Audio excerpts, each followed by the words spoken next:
Irmãos, Colossenses capítulo 2, verso 8 diz assim: cuidado, que ninguém vos venha enredar com sua filosofia ou vãs sutilezas, conforme a tradição dos homens, conforme os rudimentos do mundo, e não segundo a Cristo. Porque nele habita corporalmente toda a plenitude da divindade. Amém? Até aqui por enquanto. Meus irmãos, nós temos falado de vida cristã e do fato de termos falado de vida cristã e tentado passar para os irmãos aquilo que o Senhor tem nos dado, do que é ter uma vida cristã equilibrada no Senhor. Muitas vezes nós sofremos retaliações do diabo e o diabo tem atacado os irmãos, e não somente em Joinville, mas em todo o mundo, porque aonde a palavra do Senhor é pregada, o inferno se levanta. E nós entendemos isso como uma bênção para nós, porque se nós estamos colocando o inferno contra nós, é porque nós estamos realmente pregando a palavra de Deus. Quando muitos se levantam contra a palavra de Deus, isso é um sinal que a palavra de Deus está sendo pregada. Porque onde a palavra do Senhor é pregada, não há lugar para engano, não há lugar para falsos irmãos, não há lugar para hipocrisia, não há lugar para uma vanglória, mas há apenas um lugar, e esse lugar é tomado pelo nosso Senhor e Salvador Jesus Cristo. Por isso, Paulo, diante dessa mesma realidade que nós vivemos hoje, há quase 2000 anos atrás, ele sentia essa luta espiritual contra a palavra de Deus, ele chega aos irmãos de Colossos e diz: irmãos, cuidado. E quando Paulo fala essa palavra, irmãos, isso precisa trazer uma atenção para as nossas vidas, porque às vezes nós estamos vivendo uma vida descuidada. Não temos ideia do que é ter o inferno contra nós, todas as hostes espirituais da maldade contra nós. E realmente entendemos que a nossa luta não é contra a carne nem sangue, mas são contra os principados, potestades e governadores do mal. E quando entendemos isso, precisamos ter esse cuidado. Por isso que o Senhor Jesus disse: vigiai e orai. Não somente orar, mas vigiar. E uma boa vigia, ou um bom vigia, é aquele que não dorme na sua vigia. E nós estamos diante de uma guerra espiritual e às vezes desconsideramos essa guerra, porque estamos entretidos com coisas que não diz respeito a Cristo Jesus. E Paulo coloca alguns fatores, algumas coisas que têm distraído os irmãos, que têm enganado os irmãos e que têm enredado os irmãos como peixes numa rede, onde os irmãos ficam presos nos seus próprios pensamentos, nas suas próprias emoções e na sua própria vontade, e não conseguem servir o Senhor de uma maneira eficaz ou ter uma vida cristã equilibrada. E nós vemos que Paulo diz assim: cuidado, irmãos, que ninguém vos venha enredar com sua filosofia. Nosso irmão, como nós somos presas fáceis da filosofia. Como nós somos como os gregos, quando Paulo diz lá em 1 Coríntios capítulo 1, que eles procuram a sabedoria. Os judeus procuram sinais e os gregos procuram sabedoria. O que Paulo diz? Mas nós pregamos a Cristo e este crucificado. Muitas vezes nós estamos atrás de sabedoria, essa sabedoria humana, que ela pode momentaneamente estar nos enganando, estar nos mantendo nessa rede do diabo, onde nós somos como aquele passarinho no laço do passarinheiro. Você conhece o que é um laço do passarinheiro? O passarinheiro pega uma vara e ele curva aquela vara, ele prende um pauzinho naquela vara e faz um laço. Quando o passarinho bota o pé naquele laço, aquela vara se solta e aquele passarinho fica preso naquela vara. Esse é o laço do passarinheiro. Então ele até voa até certo ponto. Ele pode até achar que muitas vezes ele está livre, mas ele caiu no laço do passarinheiro.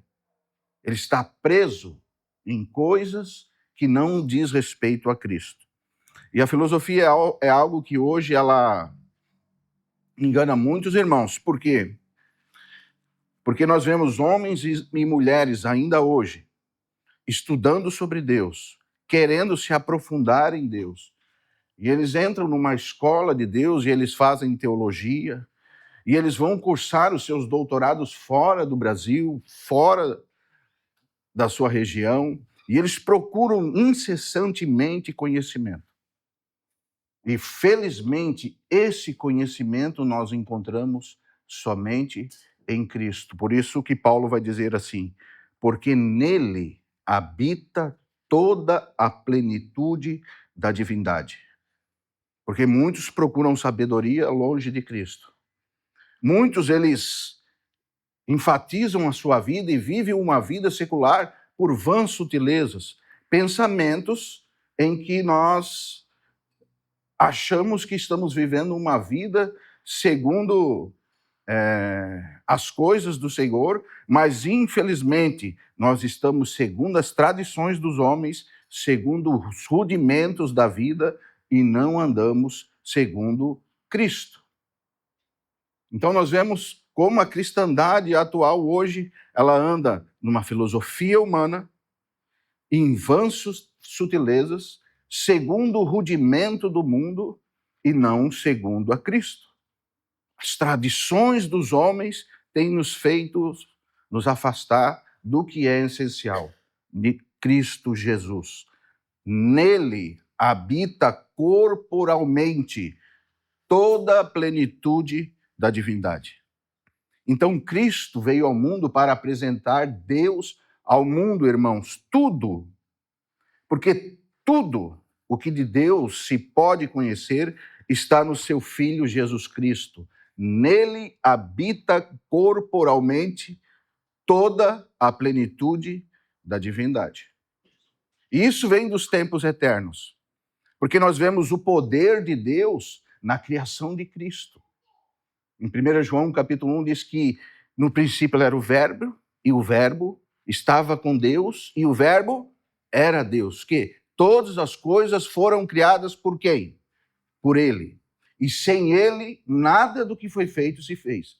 Então, Cristo, através do seu poder, Ele fez todas as coisas. Então, nós conhecemos o poder de Deus na criação por causa de quem? Por causa de Cristo.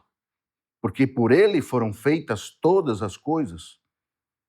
Por Ele, para Ele e por meio dEle. Nós vemos também o amor de Deus em Cristo Jesus, nosso Senhor, quando Cristo se entregou por nós. Então você tem expresso o amor de Deus a nós através de quem? Através de Cristo. Você conhece o amor de Deus por quê? Por causa que Cristo se entregou por nós quando nós éramos ainda pecadores. E nós conhecemos a mente de Deus por quê? Através de quem? Através de Cristo, através da sua vida. Cristo viveu nesse mundo, andou nessa terra, deu todo o testemunho que ele deu. Como uma ovelha muda, ele sofreu calado. Deu todo o testemunho para nós, para que nós pudéssemos o quê? Conhecer a mente de Deus. Então hoje nós conhecemos a mente de Deus através de quem? Através de Cristo. E nós conhecemos a redenção de Deus através de quem? Através de Cristo. Quando ele ressuscitou, ele levou cativo o cativeiro e ele deu dons aos homens. Hoje nós somos salvos pela graça que temos em Cristo Jesus. Mas conhecemos essa redenção através de quem? Através de filosofia? Através de vãs sutilezas? Através dos rudimentos do mundo? Não.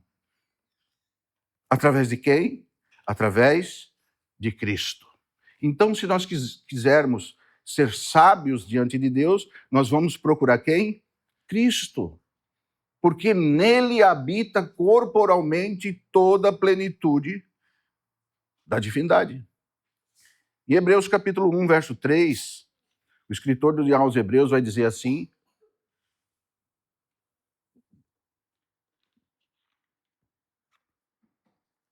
Ele é o resplendor da glória e a expressão exata do seu ser. Quem? Você quer conhecer Deus? você precisa conhecer o seu Filho Jesus Cristo. Tudo que se Deus pode falar, ou que se pode falar de Deus, está no seu Filho Jesus Cristo. Mas como é difícil hoje pregar somente Cristo. Parece que Cristo não é o suficiente, não somente para a nossa pregação, mas parece que Cristo não é o suficiente para a nossa vida. Por isso que Paulo chega diante de uma igreja tão jovem e diz, irmãos, cuidado. Cuidado porque talvez você está olhando para outra coisa e não para Cristo. Talvez o que você espera da vida não é Cristo. Talvez a sua esperança não tenha sido Cristo. Talvez você tenha colocado a sua confiança em coisas que não são Cristo. E a única coisa que nós temos de concreta é Cristo. Porque nele orbitam todas as coisas. Você lê capítulo 1 de Efésios, você vai ver, tem uma palavra grega lá muito grande que diz que todas as coisas orbitam em Cristo. E se tirar Cristo, as coisas se desfazem. Então, Cristo é aquilo que nós precisamos. Não é as filosofias, irmão. Não é aquilo que nós pensamos de vida. Não é aquilo que nós temos lido de economia. Não é aquilo que nós temos lido de história, mas o que nós temos aprendido de Cristo. Porque, infelizmente, muitos têm se deixado levar por esses perigos já tão cedo nos apresentados. Cuidado, irmãos, que ninguém vos venha enredar com filosofia. Nossa filosofia de vida diz que nós precisamos trabalhar e trabalhar muito. Nós precisamos dar estudo para os nossos filhos, e isso é muito importante. Mas quando o foco da nossa vida deixa de ser Cristo, todas essas coisas ficam atrapalhadas nas nossas vidas. Mas quando nós temos um foco que não é Cristo, você não tem nada. Você é como aquele louco de Lucas capítulo 12, que achava que guardava tanta coisa, que tinha muito dinheiro. O Senhor diz para ele, louco, hoje mesmo pedirão a tua alma. O que você vai poder dar em troca? Então, o nosso foco precisa ser Cristo, irmão. Mas como nós vemos que o foco das pessoas hoje não é mais Cristo? Como nós conseguimos desfocar de Cristo? Se nós entramos só num trabalho novo, Felipe, nós focamos tanto naquele trabalho novo e nós já desfocamos de Cristo. E quando nós vimos, aquele trabalho já nos é um enfardo e canseira. E quando nós percebemos, para aqueles que estão nos empregando, nós somos somente mais um número. Mas para Cristo você não é um número. Para Cristo você foi pago um alto preço por você. Para Cristo você tem um preço que foi pago. Para Cristo ele se importa com você. Ele te ama. Ele expressou todo o amor de Deus na cruz do Calvário para que hoje nós pudéssemos estar aqui. Por isso, se você quer ter sabedoria, em 1 Coríntios capítulo 1, verso 29 e 30, Paulo diz que ele é a nossa sabedoria. Você quer ser sábio? Você precisa entender de Cristo. Não deixe a filosofia te enganar, irmão. Não deixe os rudimentos do mundo te enganar, as vãs sutilezas do mundo. Sabe, quando nós olhamos para a sociedade atual, nós vimos tantas preocupações.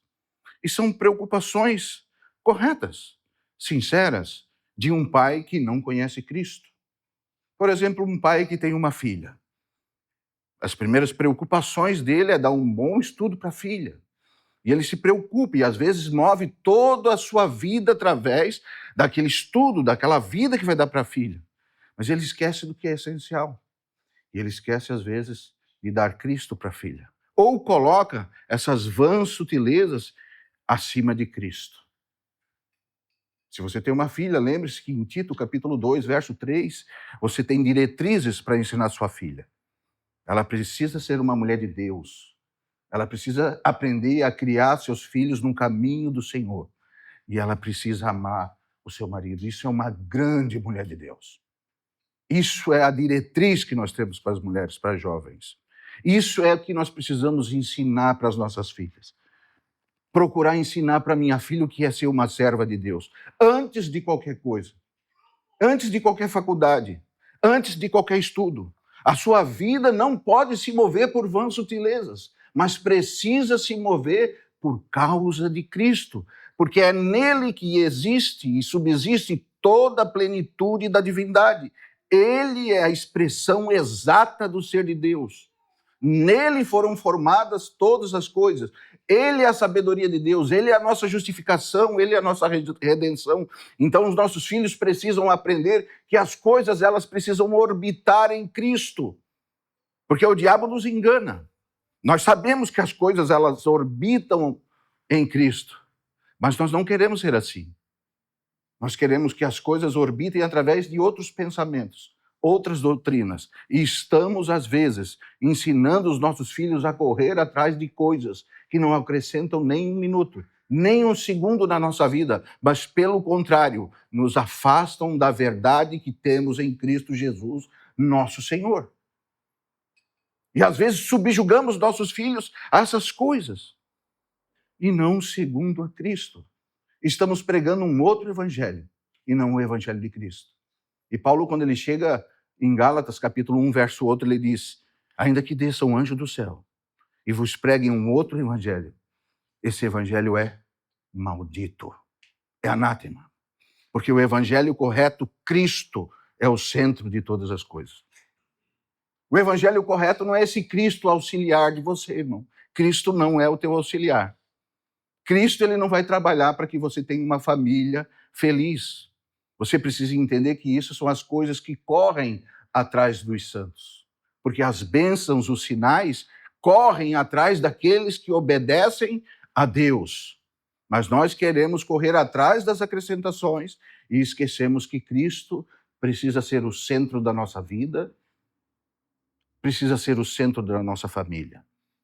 E ele precisa ser o centro das nossas atenções. Porque Paulo diz: cuidado, irmãos, ninguém vos engane. E se alguém tem te enganado hoje, irmão, volte para a verdade, para as veredas antigas, que é Cristo.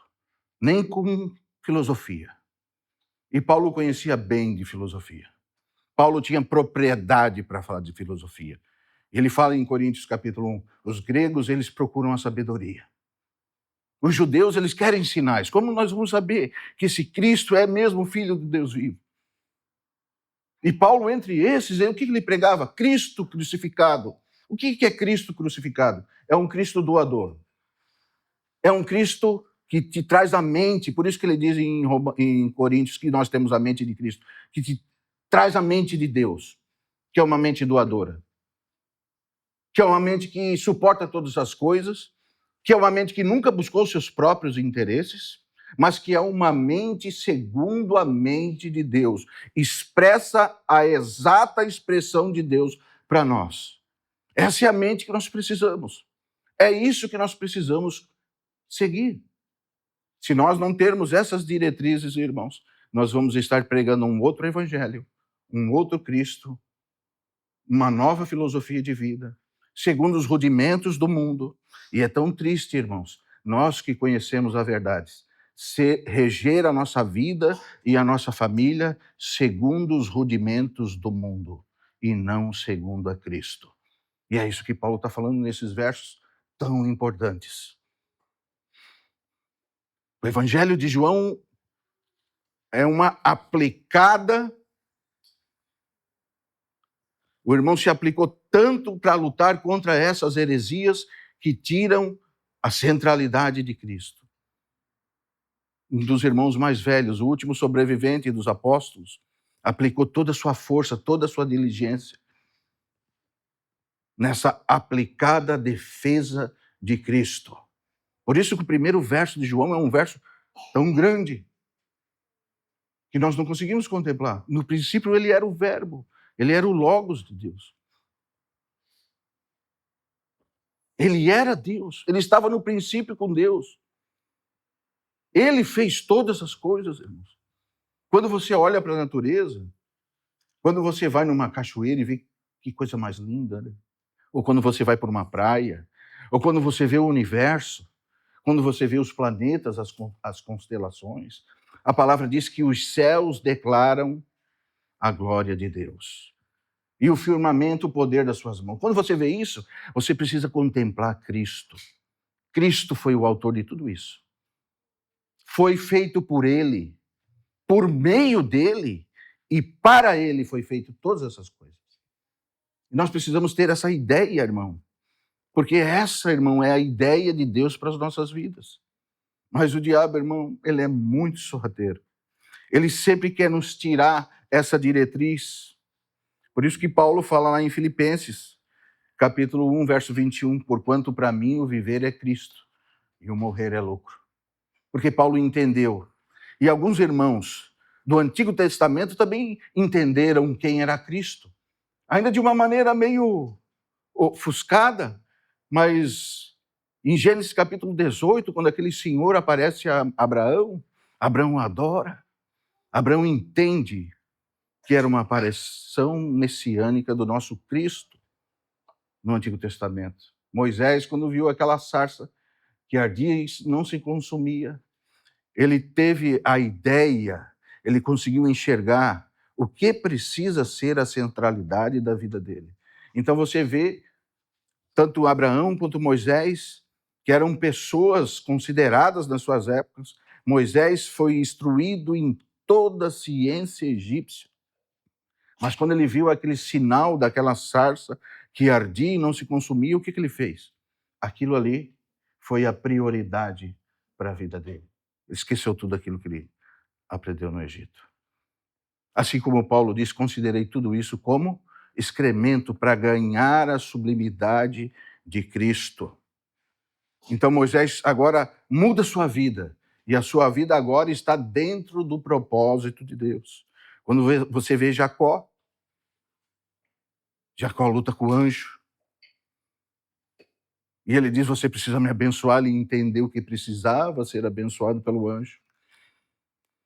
E ele diz, me abençoa, e o anjo abençoa ele, muda o nome dele, de hoje em diante, não se chamarás mais Jacó, mas Israel, porque como príncipe lutaste com Deus.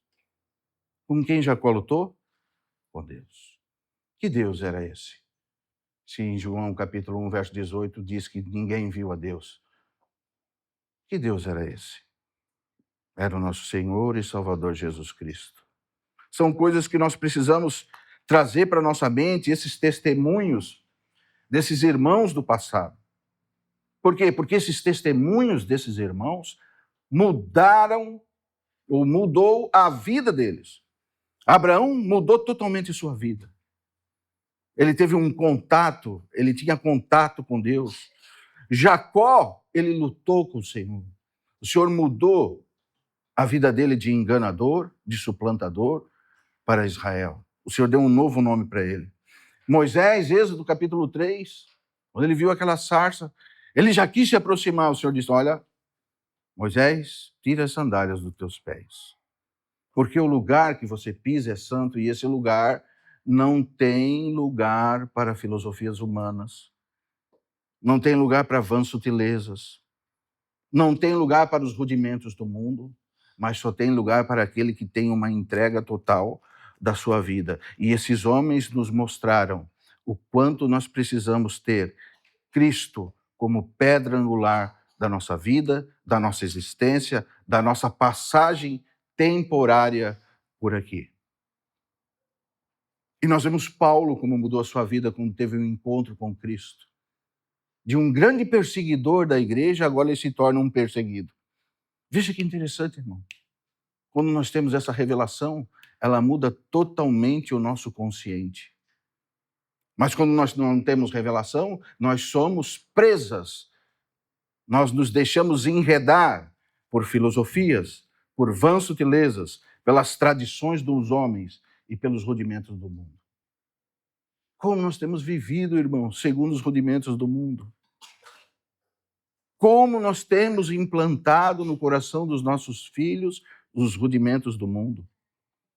Como nós temos mostrado para a nossa família que nós não vivemos segundo Cristo, mas vivemos segundo a filosofia que nós temos de vida. Olha, eu tenho uma filosofia de vida. Eu acho que um homem deve viver assim e assim, deve ser isso, deve ser aquilo, e com certeza um homem precisa ser um homem, cumpridor de todos os seus deveres cotidianos. Precisa ser uma bênção. Mas se ele não tiver Cristo como prioridade, e não entender que nele habita corporalmente toda a plenitude da divindade, ele não vai saber nada de Deus. Ele está cada vez mais longe de Deus. Quanto mais ele estuda, mais ignorante ele fica. quanto mais ele viaja, quanto mais ele se esforça para ter esse conhecimento, mais longe de Deus ele fica. Porque todas essas coisas, elas estão corporalmente em Cristo. Nossa, irmãos, nós vemos o que Cristo fez com os seus apóstolos. Eles enxergaram Cristo e eles cheiravam peixe. Alguns construtores de redes, outros pescadores, iletrados, galileus, mas eles tiveram a sabedoria com eles. Foram homens que mudaram a sua geração, e não somente a geração deles, mas a nossa.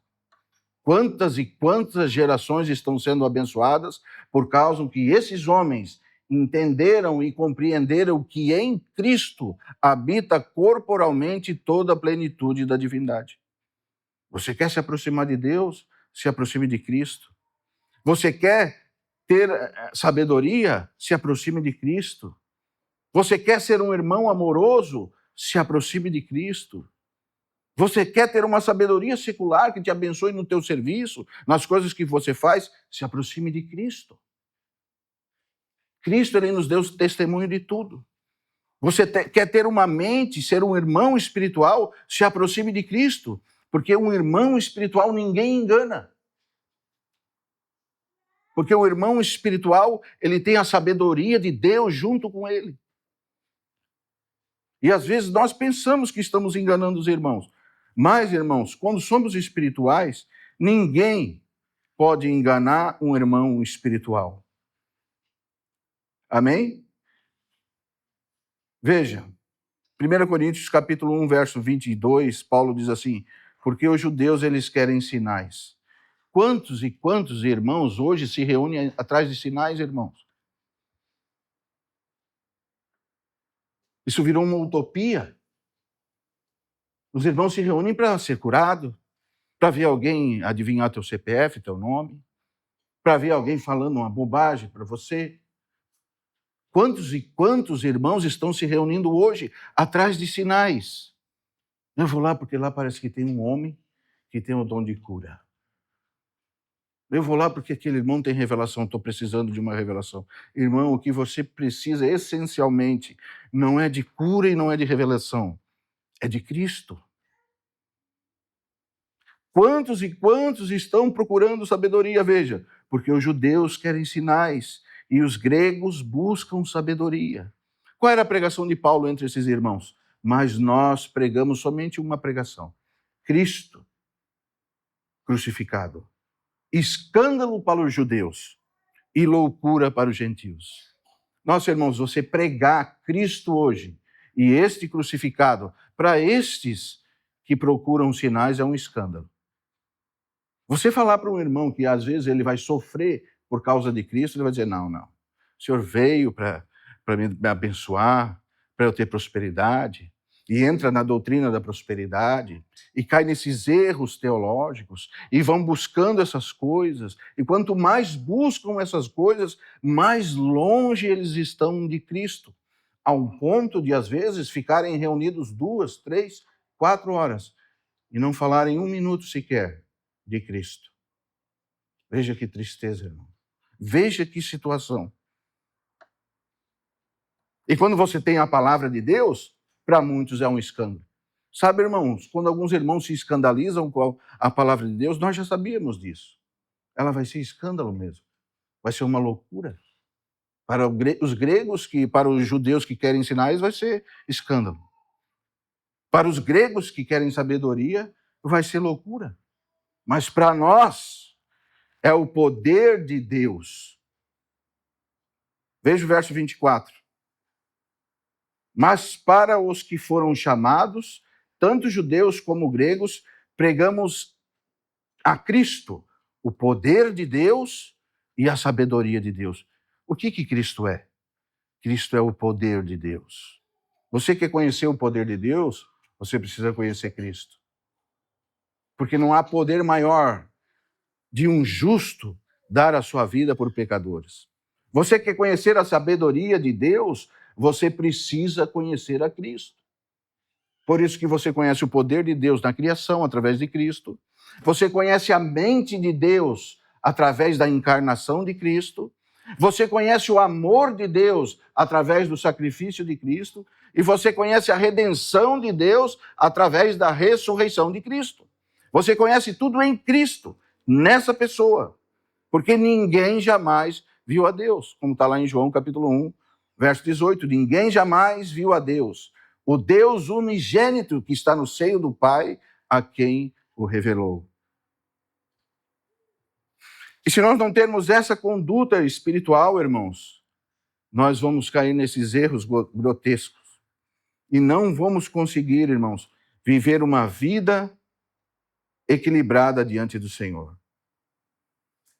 E Paulo, em Filipenses capítulo 3, verso 12, ele diz assim, não que eu tenha já recebido ou tenha já obtido a perfeição, mas prossigo para conquistar aquilo que para também fui conquistado. Irmãos, verso 13 de Filipenses capítulo 3, verso 13. Irmãos, quanto a mim, não julgo havê-lo alcançado, mas uma coisa eu faço. O que ele faz? Esquecendo-me de todas as coisas que para trás ficaram e avanço para as que estão diante de mim. Veja, o que para trás, o que precisa ficar para trás, irmão? Rodrigo. Toda filosofia que você entende, irmão, precisa ficar para trás. Todas as vãs sutilezas precisam ficar para trás. Todas as tradições dos homens que você acha necessário precisa ficar para trás. Todos os rudimentos do mundo que às vezes tem guiado a sua vida e por isso você tem se movido, isso precisa ficar para trás. Você quer ter uma vida cristã equilibrada, você precisa deixar essas coisas para trás. Cristo precisa ser o centro da sua vida. Irmãos, quanto a mim, não julgo já ter alcançado, mas uma coisa eu faço. Paulo está dizendo aqui, eu era judeu de judeu, eu era de uma linhagem de judeu pura. E ele vai dizer também em Filipenses capítulo 2, que ele era fariseu. Na lei, fariseu. No zelo, um perseguidor da igreja. Então era uma pessoa letrada, criada aos pés do maior mestre que houve até hoje na religião judaica. E ele era filho de um grande mestre. E Paulo foi criado nos pés desse mestre. E esses dias eu via um judeu e ele falou assim, eu comecei a ler Paulo e falo para vocês, eu não entendo o que Paulo fez. É lógico que ele não vai entender o que Paulo fez. Como ele criado aos pés dos maiores mestres judeus, sendo um doutor da lei da maneira que ele era, conhecendo todo o Velho Testamento, cumprindo todos os rituais, todas as tradições dos homens, todos os rudimentos do mundo, todas as vãs sutilezas, todas aquelas coisas religiosas, Paulo cumpria. E ele diz que deixou tudo para trás. E ele dá um conselho para nós, irmãos, eu não julgo que eu já tenha alcançado, mas uma coisa eu faço. Eu vou me esquecendo de todas essas coisas que para trás ficaram. E no verso 14 ele diz assim, prossigo para o alvo da soberana vocação de Deus em Cristo Jesus. Todos, pois, que somos perfeitos, veja o que Paulo está dizendo. Primeiro ele disse que ele não era perfeito. Agora ele se inclui com quem é perfeito. Porque a perfeição de um cristão não está em não pecar, mas a perfeição de um cristão está em prosseguir para o alvo. Porque todos nós estamos no eterno aprendizado e nós vamos estar eternamente prosseguindo para Cristo. Não é algo que vai acabar. Cristo ele é tão grande que ele não vai caber na nossa mente. Quanto mais você estudar de Deus, mais vai se apontar para Cristo. E quando você vê Cristo, e você consegue contemplar Cristo, não somente olhar, mas contemplar quem é Cristo, o que ele fez por você, na demonstração do poder dele através da criação, na demonstração da mente dele através da sua encarnação, na demonstração do seu amor por você através do sacrifício vivo que ele fez por mim e por você, na demonstração da sua redenção quando ele venceu a morte e o diabo, e ressurgiu dentre os mortos, quando ele foi entronizado, ele é a expressão exata do nosso Deus invisível. Quando você começar a ter essa ideia, esse alvo para a sua vida, Paulo diz, eu prossigo para o alvo. Qual é o alvo? O alvo é Cristo. E ele diz assim, todos que somos perfeitos. Por quê? Porque quem prossegue para o alvo se torna perfeito em Cristo. Porque nós somos santos em Cristo. Somos santificados, somos santos e estamos sendo santificados. É aquilo que a teologia diz do agora e do ainda não. Já somos santos em Cristo. Em Cristo realmente já estamos assentados nas regiões celestiais em Cristo. Mas também já estamos ainda sendo santificados por quem? Por Cristo. Porque é tudo por Ele. É por meio dEle, através do seu Espírito Santo. Então, se nós não tivermos essa ideia de prosseguir para o alvo, nós vamos estar correndo atrás de vãs filosofias. Vamos ser bons filósofos do diabo. Ah, irmão, você pode filosofar em cima do tema de Cristo e não conhecer a Cristo. Como hoje é até moda você ser um teólogo e não crer no Senhor Jesus. Isso é moda, irmão. Alguns irmãos, quando fazem seu mestrado na Alemanha, dizem que foi a pior coisa que eles fizeram. Foi a noite escura da alma deles. Porque o que eles aprendem agora é coisas contra Cristo, contra a sabedoria de Deus. Por quê? Porque procuram filosofias. O Senhor não é uma filosofia, o Senhor é a verdade. Por isso ele diz, eu sou o caminho, a verdade e a vida. Ninguém vem ao Pai. Por quê? Porque ele está no Pai. Você não vai entender, às vezes, que a nossa mente carnal, você vai dizer, tem um erro de português aí. Jesus estava na terra e o Pai estava no céu. E ele diz, ninguém vem ao Pai? Ele deveria ter falado, ninguém vai ao Pai, se não por mim. Não, mas ele não está errado, não. Errado está a maneira de nós conhecermos a linguagem e não conhecermos a Deus. Quanto mais você conhece as coisas e vai se afastando de Deus, mais ignorante você fica. E vai ficando ignorante. Porque a sabedoria de Deus tem um nome, é Cristo. O poder de Deus tem um nome, é Cristo. E nós precisamos que cada vez mais a nossa reunião ela permeie em torno de Cristo. Até que chegamos na plenitude de uma reunião onde Cristo realmente é tudo em todos. Onde o nosso achismo cai por terra, onde a nossa ignorância cai por terra, onde as nossas dificuldades caem por terra, onde a nossa derrota cai por terra, o nosso orgulho cai por terra. Cristo vai sendo entronizado. Por isso que Paulo diz que ele sentia dores de parto até que Cristo fosse formado nos irmãos. Então você começa a se preencher de Cristo. E quanto mais você se preenche de Cristo, mais vazio de você mesmo você vai se tornando. Então você começa a transbordar. E quando você toma dessa água, ela transborda para a vida eterna. Você não tem mais sede. Você tem uma segurança eterna. Cristo está em você, gerando frutos. Até o seu fruto. Quando é um fruto digno de arrependimento, o fruto não é seu. O fruto é Cristo em você, gerando frutos. Você consegue me entender, irmão? Mas como é difícil, como nós temos dificuldade. Hebreus capítulo 12, verso 2, o escritor de aos Hebreus vai dizer assim, olhando firmemente para o autor e consumador da fé. Quem? Jesus.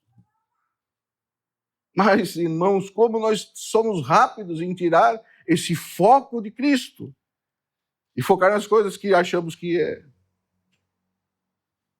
E como Cristo precisa ser entronizado nas nossas vidas, irmãos.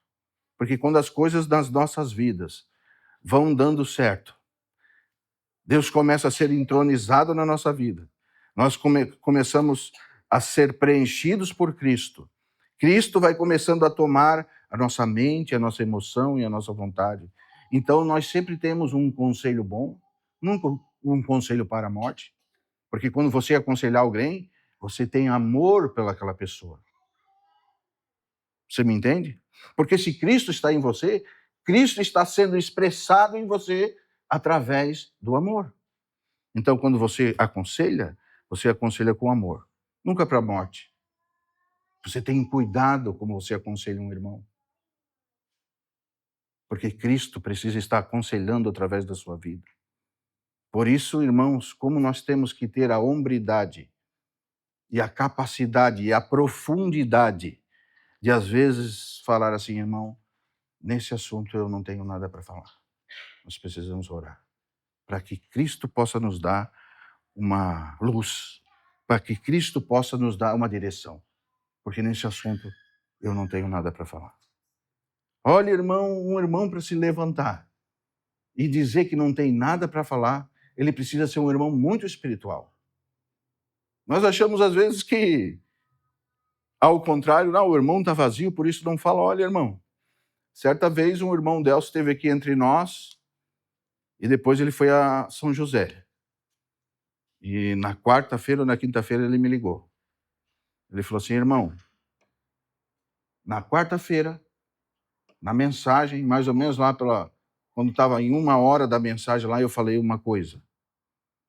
E porque eu falei aquilo, eu me levantei entre os irmãos lá em São José e eu não tinha nada.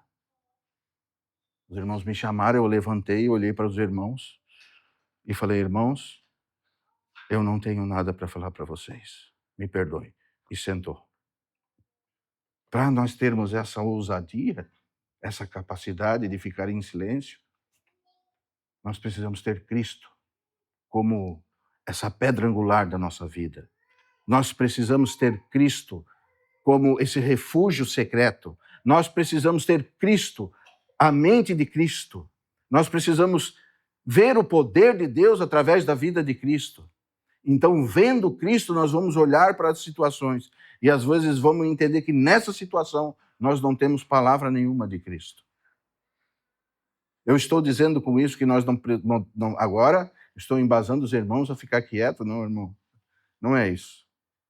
Porque onde Cristo está, a liberdade, a palavra, a fruto. Mas é que existe uma hora na vida do cristão que ele precisa ficar em silêncio. E às vezes nós não sabemos essa hora. Temos muitos exemplos para dar, mas acho que esse é o exemplo essencial. Às vezes nós achamos que Deus está em grandes coisas, mas Deus está no silêncio.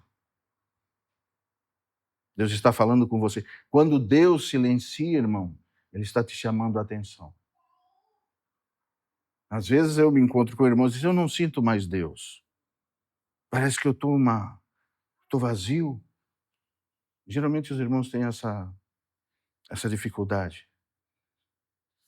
E a palavra de Deus para nós é que às vezes, irmãos, Deus deixa esse vazio nos encher, para que nós possamos olhar e ver que sem Ele nós não somos nada, nada. Sabe quando você pensa em falar alguma coisa?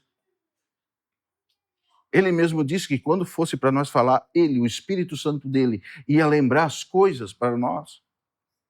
E nós, às vezes, achamos que vamos ser eloquentes nas palavras do Senhor, transmitir vida através da palavra, por causa do nosso estudo, da nossa dedicação. Não, irmãos. É através de Cristo que nós transmitimos vida. Porque as nossas palavras, elas podem estar cheias de sabedoria, mas vazia de vida. Porque hoje nós estamos nessa guerra espiritual. Há uma guerra para que a palavra de Deus não seja mais pregada, para que Cristo não seja mais entronizado. E isso até no meio dos irmãos. Irmãos estão procurando sinais. Irmãos estão procurando sabedoria. E Paulo já disse, eu já sabia disso. Muitos de nós procuram sabedoria. O irmão está vindo lá de não sei onde, o irmão é sábio. Irmão, a sabedoria de Deus está entre nós. Se você procura esse tipo de sinal, é porque você não tem ideia de quem é a sabedoria. Você está procurando uma sabedoria humana e não a sabedoria de Deus, que é Cristo. Porque se realmente você estivesse se aprofundando na sabedoria de Deus, você saberia que onde os irmãos se reúnem, o Senhor está. Ele mesmo prometeu. Ali eu estou. Então, se Ele está, nós não temos a necessidade, irmãos, de que venha um irmão de não sei de onde, ou de não sei de onde, para falar conosco, porque o irmão é sábio. E o Senhor envia seus irmãos, os seus filhos, envia para falar conosco. É claro que envia. O problema é que isso não pode ser a nossa muleta, irmão. São conferências e conferências e conferências e conferências. Irmão, tem conferência para você estudar. Você nem imagina, irmão. E às vezes nós estamos correndo atrás dessas coisas. E esquecemos do que é essencial. Estamos querendo sabedoria. E a sabedoria é Cristo. Por isso que o escritor aos Hebreus, ele fala, irmãos, vocês precisam olhar firmemente para o autor, veja a frase, e o consumador da vossa fé, Jesus. Veja o que o autor está falando. Cristo é o autor da vossa fé. E não somente isso. Se realmente você é um filho de Deus, se realmente você foi um escolhido de Deus, se realmente você está em Cristo, Ele é o consumador da sua fé. Não é você mesmo, é Ele mesmo. Porque Ele mesmo disse que não perderia nenhum de nós. Todo aquele que o Pai me dá, virá a mim. João capítulo 6, verso 35, Marcelo? 37. Todo aquele que o Pai me dá, virá a mim.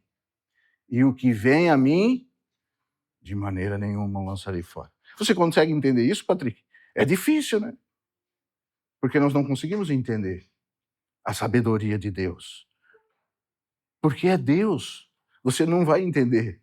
Você só tem que se sujeitar e entender qual é o nosso processo. Olhar firmemente para Cristo. Porque se você estiver olhando firmemente para Cristo, nem os meus defeitos você vai ver. Você vai ver só Cristo falando através da minha vida, através da vida de outro irmão, através da vida de outro irmão. Você não vai correr mais agora atrás de poder, de sinais. Ah, irmãos, e para nossa vergonha, ainda tem irmãos que são instruídos na palavra, que estão correndo atrás de sinais. Olha, lá tem um irmão que revela. Ah, irmão, corre, irmão. Pode parecer um irmão muito bom. Irmão, Cristo está revelado na sua palavra. E eu já vi Cristo revelar muitas coisas, mas não esse espírito de adivinhação que anda entre nós. Isso é um espírito de adivinhação. Assim como aquele espírito de adivinhação de Atos, capítulo 16, andava atrás de Paulo dizendo, olha, vocês precisam escutar, porque esses são filhos do Deus Altíssimo. O espírito de adivinhação falava a verdade, mas não era um espírito vindo da parte de Deus. Não era. Era um espírito de adivinhação.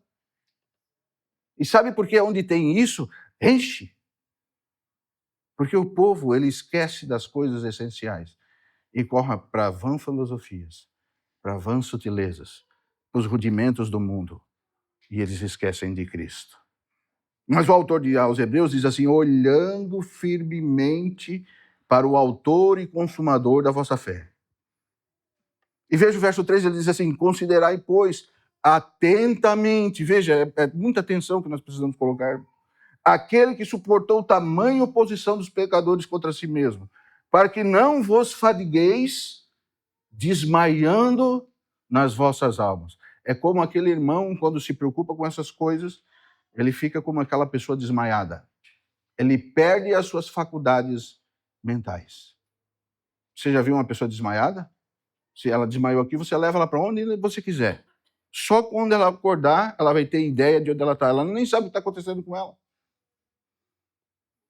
Então, quando nós não consideramos Cristo, nós vamos fadigando a nossa alma de uma certa forma, que chega uma hora que nós desmaiamos. Ficamos sem senso. E somos aqueles sensuais. Porque a palavra sensual vem de quem não tem senso. Não só da maneira pornográfica, os sensuais. Mas vem de senso, você perde o senso. Você fica sensual, não sabe nem para onde vai. Se diz, Jesus está lá, você vai lá. Diz para cá, Jesus está aqui, você vai. Jesus tem uma grande obra na sua vida, você tem que dizer, não, ele já fez, irmão. Já fez. Já fez. Ele já me colocou assentado nas regiões celestiais com ele.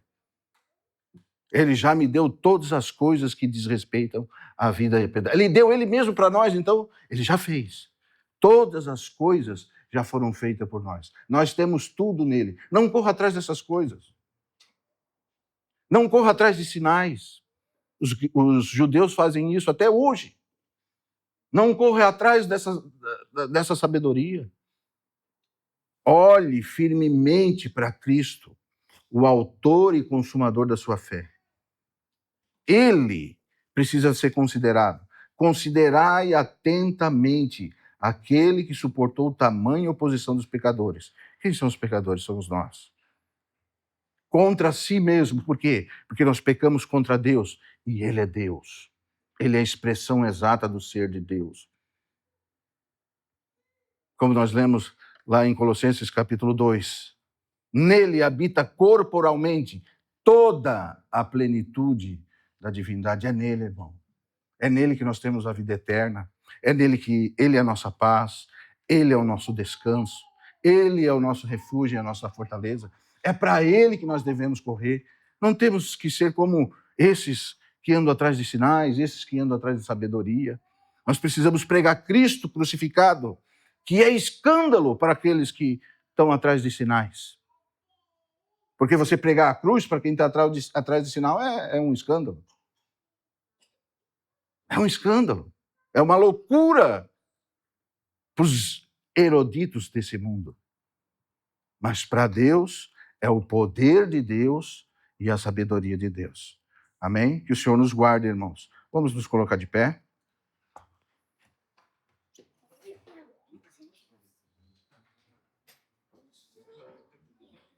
Vamos ver como Cristo precisa ser pregado. Estamos falando de vida cristã.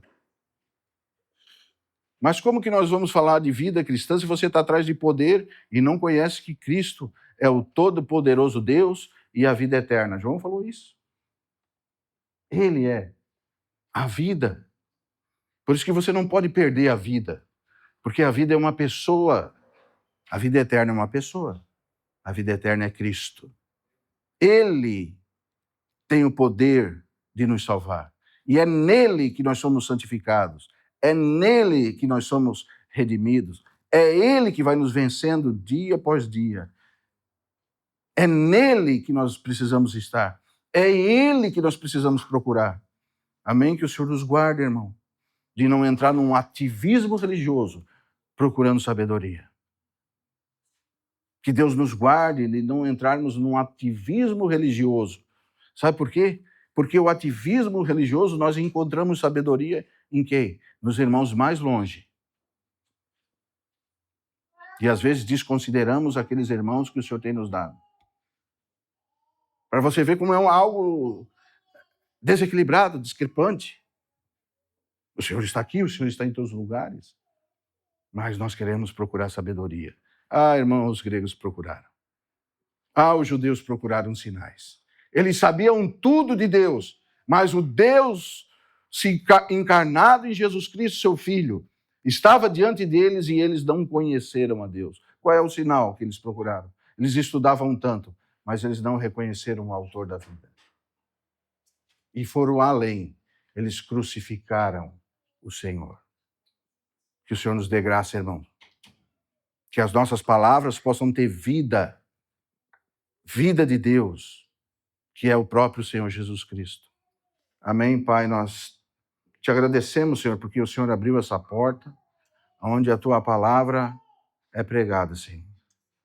Como Paulo disse, uma grande porta se me abriu no Senhor, mas muitos são os nossos adversários, Senhor. Nós sabemos que nós temos o nosso Senhor, o nosso auxílio e a nossa fortaleza, Senhor. Por isso te pedimos, Senhor, nos dê cada vez mais intrepidez, Senhor, para pregar a tua palavra, Senhor.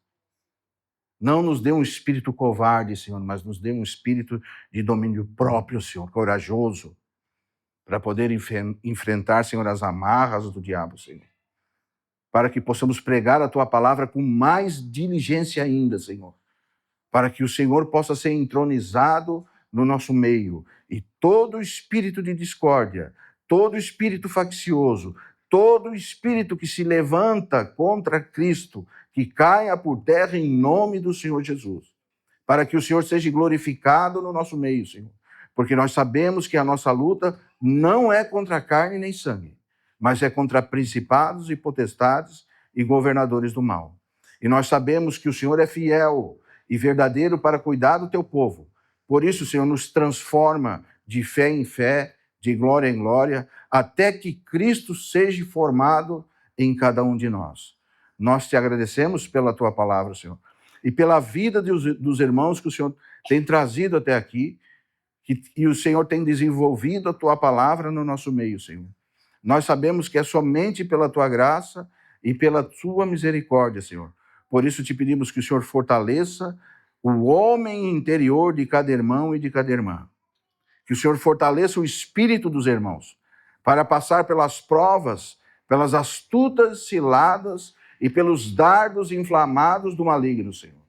Nós queremos colocar a vida dos irmãos nas tuas mãos. Nós sabemos que o Senhor é o Deus que cuida de nós, mas nós queremos também interceder para que a palavra que está sendo implantada na vida dos irmãos encontre um coração puro, um coração aquebrantado, Senhor, para que por essa palavra possam prosseguir nessa jornada que o Senhor tem nos chamado. Nós te agradecemos pelo teu Filho, te agradecemos pela tua bondade, pelo teu poder expressado na vida do Senhor Jesus, pela tua mente expressada na vida do Senhor Jesus, pelo teu amor expressado na cruz do Calvário, Senhor, e pela tua redenção expressada na ressurreição do nosso Senhor e Salvador Jesus Cristo.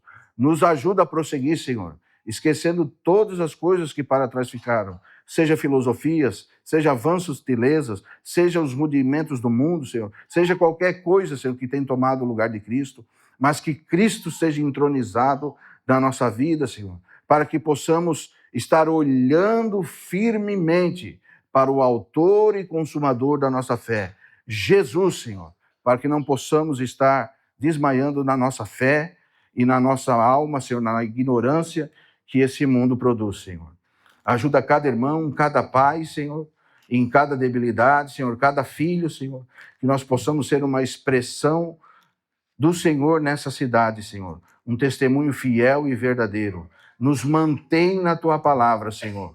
Nos anima, Senhor. Anima o nosso homem interior, para que não venhamos a estar, Senhor, nos entristecendo, Senhor, mas que cada vez mais nós possamos estar alegres e felizes, porque o Senhor tem sido misericordioso para conosco.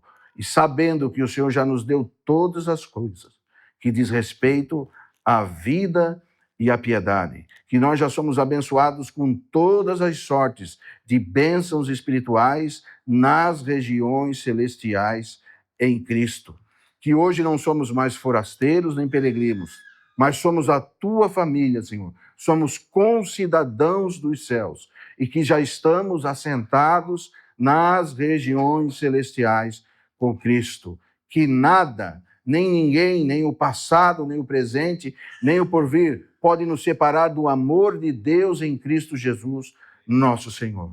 Em nome do Senhor Jesus, Pai, nós te pedimos e te agradecemos. Amém e amém, Senhor. Proclamamos, Deus, tua palavra.